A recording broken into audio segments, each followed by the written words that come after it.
The IU Natatorium here in Indianapolis living up to its billing as a great place to race. Deck Pass Live presented by Xfinity here from the TYR Pro Swim Series and our latest night of finals from this great facility showcasing some terrific performances.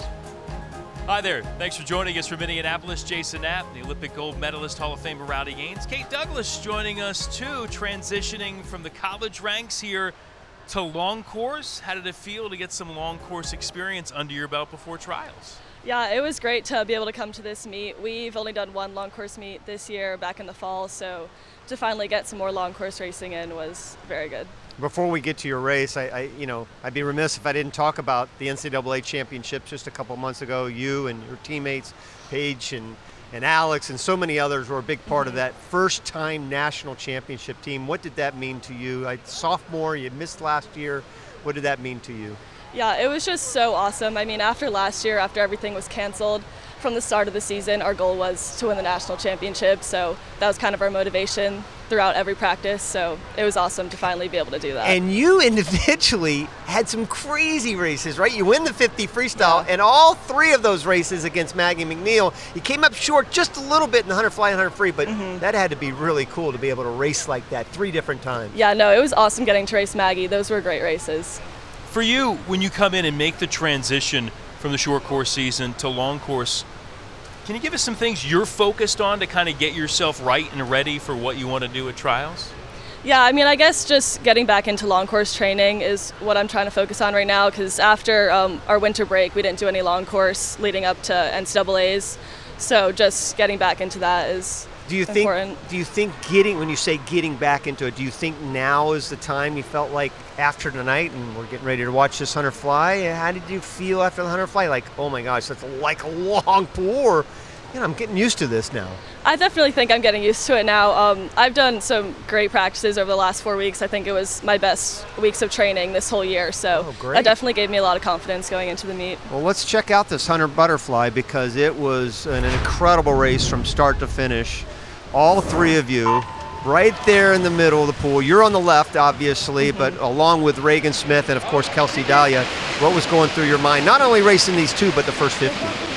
Really, I was just trying to get out faster than I did this morning, and I had a feeling I was going to be able to hang on a little bit more than I did this morning, so I just wanted to get out faster, and I think I did. And you led at the turn. You were first at the 50, 26 plus, and then you can see how tight it was. You never gave up on this race, did you?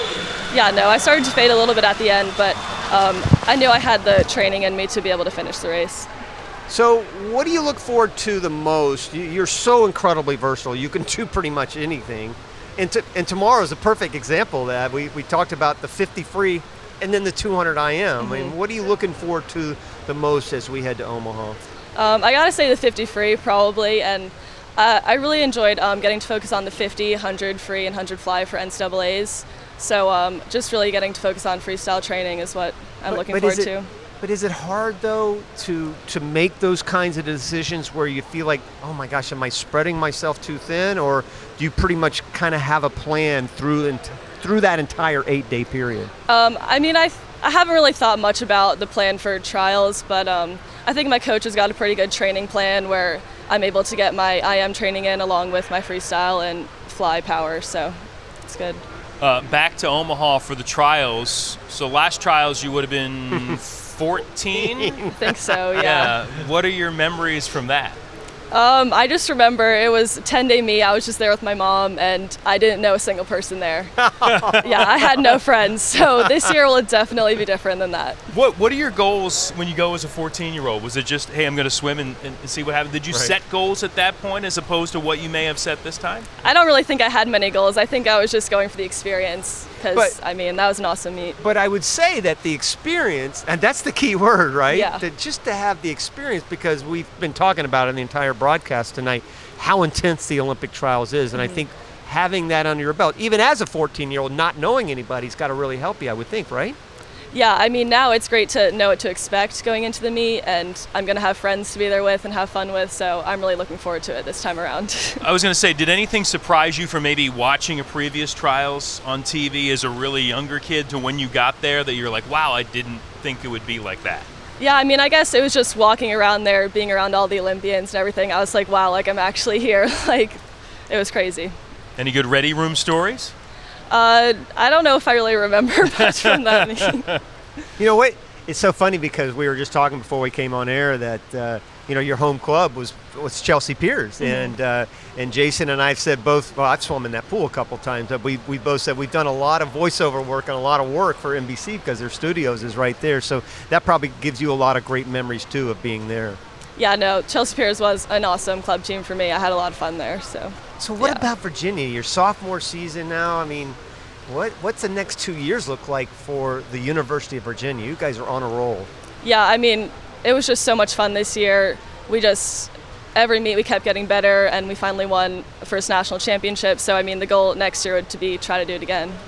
Hey, congratulations on everything this year and continued success. Have fun at trials. Thank you.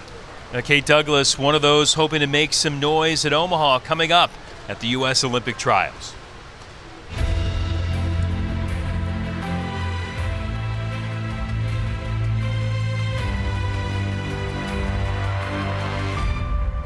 It's such a big production. It was the coolest thing I had ever seen. My first race, I remember walking out and I was just scared. It's the greatest spectacle in swimming. It's crazy. It's crazy. It's so much fun. Trials is really the intense meet. I mean, the ready room at trials doesn't get any more intense than that. The ground was shaking. Everyone was so excited, and you just hear this roar. You felt like a gladiator walking out into a coliseum.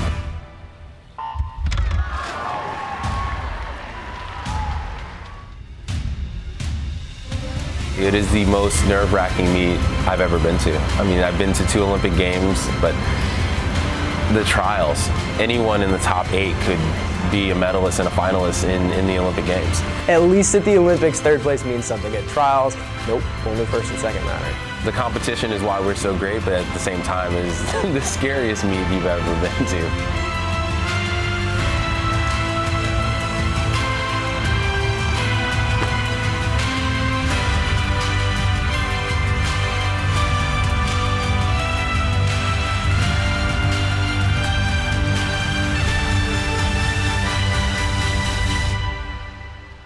Again, the 2 waves of the trials here in this year to promote COVID safety finish in the top 2 at wave 1 among the 800 or so swimmers there.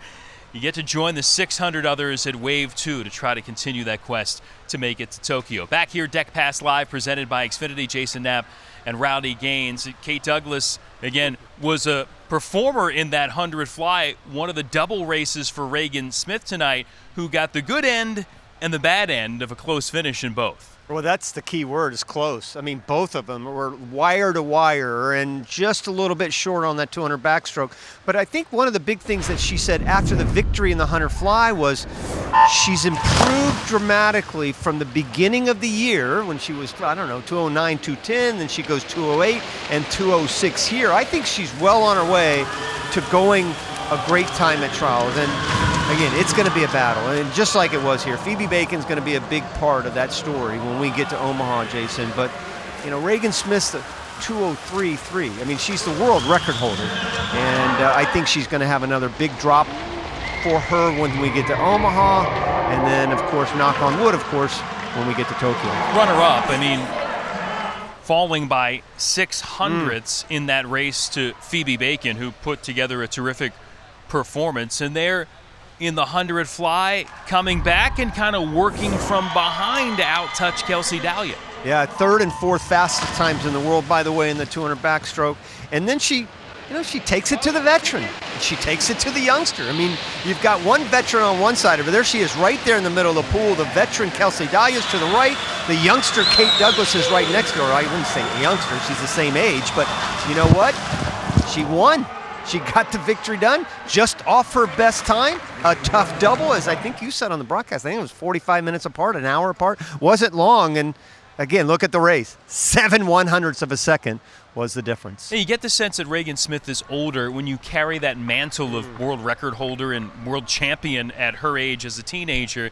Kind of advances you a little bit further in the process. Michael Andrew has been kind of holding the mantle as the great next guy, and maybe we're starting to see that next become the present right now? Rowdy backs up the 100 breaststroke swim with another spectacular performance tonight in the men's 100 fly.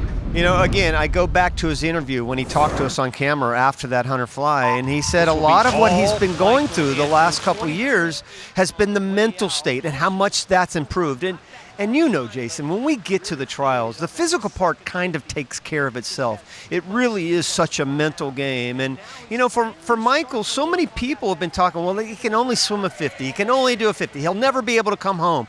You know what? He's arrived now in the 100. And I think it takes a big monkey off his back. As we go into Omaha now, he's brimming with confidence. And he said, hey, listen, we're in Indianapolis. We still have a month to go. So there are a lot of things that have to happen and have to fall in place, including a lot of guys that have to finish behind him that will be right there. But you know what? This guy is going to be a factor. I mean, Caleb Dressel in Atlanta went 51.1 tonight. He goes 50.8 tonight. So you've got to give him a lot of credit for hanging in there. I say hanging in there. He's still only 22, but just a superb swim by this young man.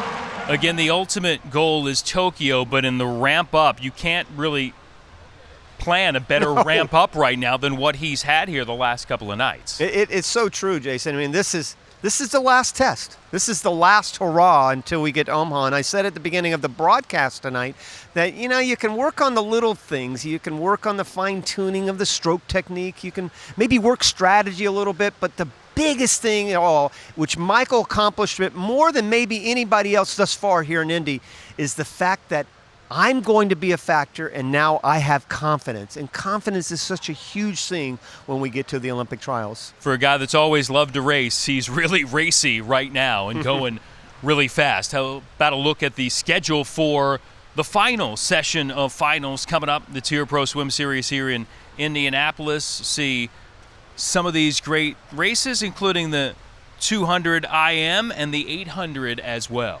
Well, you know, I point to the 200 IM. I mean, I can't wait to see Michael swim that. I mean, when you think about what he's done in these hundreds thus far, 2 solid back-to-back hundreds, and again, it goes back to what he said in the interview.